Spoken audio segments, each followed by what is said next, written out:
Given the immense cultural diversity of our society, there is a plethora of research regarding ethnicity in Australia. The incompatibility of ethnicity in secular Australia is reflected in Australian media. Ali's content analysis reflects the hostile construction of a popular discourse, often as a monolithic religious diaspora. Kabir used interview-based research and secondary sources to examine the extent to which Australian immigrant high school students had adopted Australian values. Kolig and Kabir operationalised Muslim issues of citizenship through analysis of multicultural government policy, while Dunn et al. Compared survey-based statistics to principal components analysis to highlight the normalcy of racism against particular ethnic groups.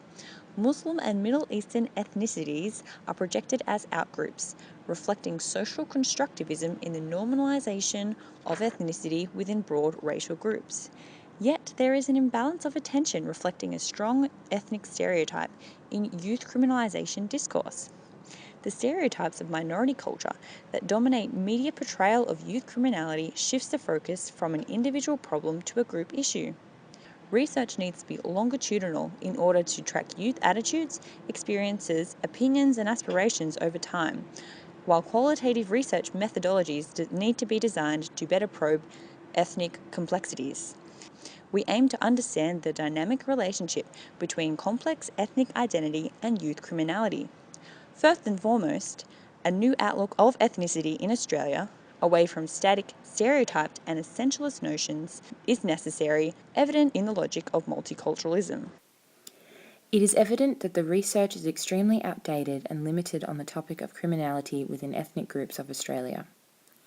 The survey format previously used to determine these numbers was severely restricted, and this lack of data is the issue that needs to be overcome to crack down on criminal behaviour in ethnic cultures.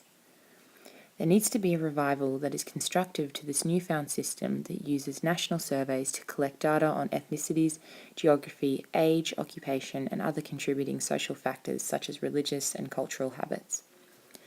Studies should then be further broken down into smaller surveys and interviews with a focus on individuals identifying in their ethnicity.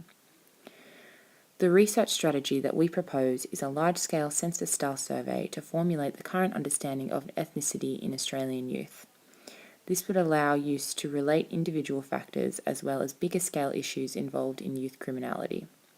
If we are truly to understand the inner workings of the ethnic groups within society, to really look at decreasing the statistic of youths in ethnic and group culture partaking in criminal behaviour, we need to know what we are aiming at a more sophisticated and well-researched level. Assumptions of ethnicity and disposition to participation in crime would be reliant on the stereotypes and socio-economic backgrounds of different ethnicities. The data should reflect what is currently known about different ethnicities, crime rates, and why they are different between ethnicities.